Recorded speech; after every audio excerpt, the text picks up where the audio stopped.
మనసులో ఉన్న భయాన్ని కంగారుని దాటుకొని వీడికి ధైర్యాన్ని నూరిపోస్తున్నావు చూడు. ఇవాళ మా అందరి దృష్టిలో ఒక మెట్టు ఎక్కేసావు మిస్సమ్మ. ఒకప్పుడు అమర్ ధైర్యం 6, ఇప్పుడు నువ్వే మిస్సమ్మా.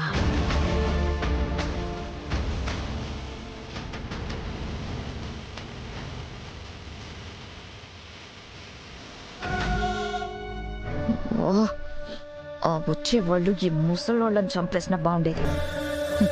దీన్ని దాంతో పోల్చి పోల్చి అమర్ మనసులో ప్రేమ పుట్టించేలా ఉన్నారు. వాళ్ళిద్దరిని దూరం చెయ్యాలని నేను పోట్లు పడుతుంటే వీళ్ళిద్దరూ ఒకటి చెయ్యాలని ట్రై చేస్తున్నారు. మిస్సమ్మా, మీ నాన్న వాళ్ళకు కూడా కాల్ చేసి వెంటనే ఇద్దరిని ఇంటికి రమ్మని చెప్పు. నాన్న పిన్నినా అండి? అవును. అమర్, ఇప్పుడు వాళ్ళని ఎందుకు పిలుస్తున్నావు? అయినా ఆ స్లమ్ లో ఉన్న వాళ్ళు మనకు కావలసిన వాళ్ళని మనల్ని అటాక్ చేసిన వాళ్ళు అస్సలు నమ్మరు. ఇలాంటప్పుడు అలాంటి వాళ్ళని ఇంట్లో పెట్టుకోవడం ఎందుకు? అలాంటి వాళ్ళంటే ఎలాంటి వాళ్ళు మనోహరి? చెప్పు, ఎలాంటి వాళ్ళు? వాళ్ళు నా వాళ్ళు. ఆయన నా మావయ్య, ఆవిడ ఆయన భార్య.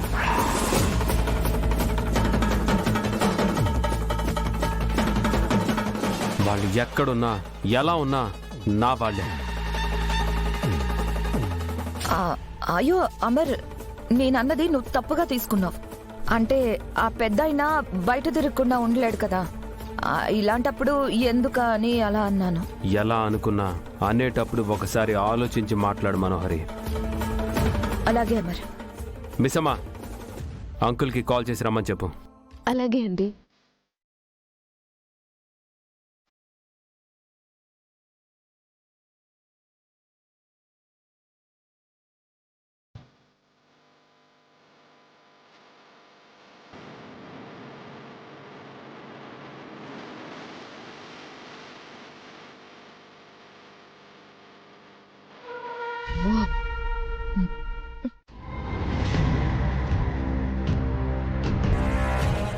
Madam, yes come in.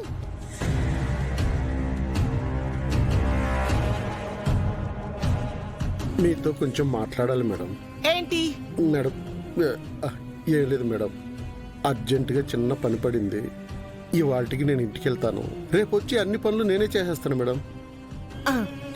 ఎన్నిసార్లు చెప్పాలి నీకు ఇలా పర్మిషన్ అడగొద్దని? నీకు పని ఉందని వెళ్ళిపోతే ఇక్కడ పని ఎవరు చేస్తారు? నీ మీద జాలి పడి పనిలో పెట్టుకోవడమే ఎక్కువ. మళ్ళీ పర్మిషన్ అంటే ఎలాగా? ఈ ఒక్కసారికి ఇవ్వండి మేడం. చాలా ముఖ్యమైన పని అయితే తప్ప అడగను కదా మేడం. సరే వెళ్ళండి, మళ్ళీ తిరిగి రాకండి. ఉద్యోగంలోంచి తీసివేస్తాను. ఆ తర్వాత ఇంట్లో హ్యాపీగా కూర్చొని మీ ముఖ్యమైన పనులు చేసుకోండి, సరేనా? అంత మాట అనుకోండి మేడం. మిమ్మల్ని నమ్ముకుని ఉన్నాను. స్కూల్ అయ్యే వరకు ఇక్కడే ఉంటాను. ఈ పని అయ్యాకే నా పని చూసుకుంటాను మేడం. ఉంటాను మేడం. వెళ్ళండి.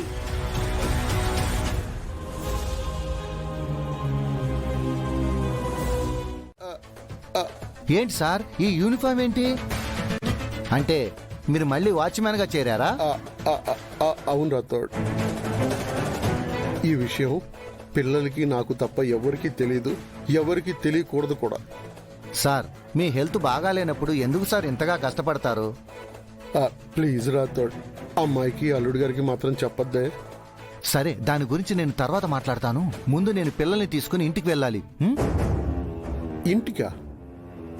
అమ్మాయి ఫోన్ చేసి నన్ను ఉన్న పలంగా ఇంటికి రమ్మంది. నువ్వేమో పిల్లల్ని తీసుకెళ్ళడానికి వచ్చావు. అసలు ఏమైంది రాథోడ్? మిస్సమ్మ మీకు ఈ విషయం చెప్పలేదా సార్? లేదే. వెంటనే మంగళని తీసుకుని ఇంటికి రమ్మని చెప్పింది. అసలు ఏం జరిగింది రాథోడ్? ఏం లేదు సార్, ఏదో పూజ గురించి మాట్లాడాలంట, అంతే. నేను వెళ్ళి పిల్లల్ని తీసుకొని వస్తాను.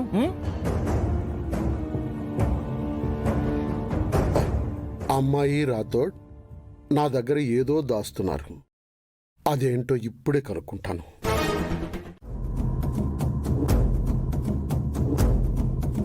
రేయ్, వినోద్ పాపం తీసుకొస్తున్నాడు, మీరు అలర్ట్గా ఉండండి.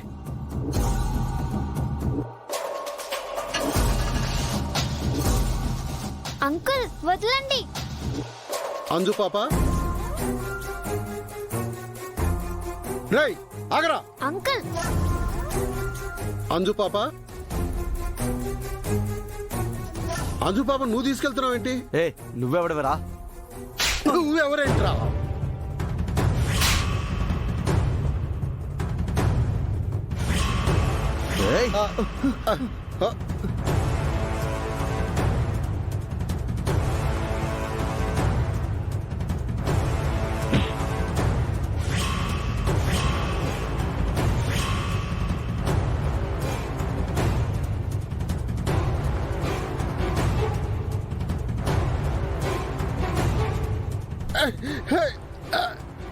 రాజర్, వదలు.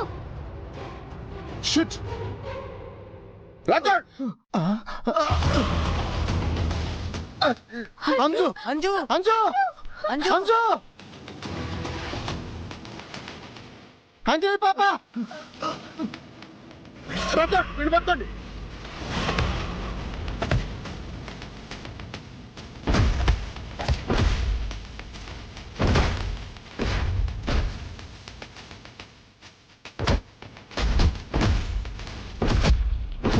వచ్చి తర్వాత చూసుకుందాం పాపని.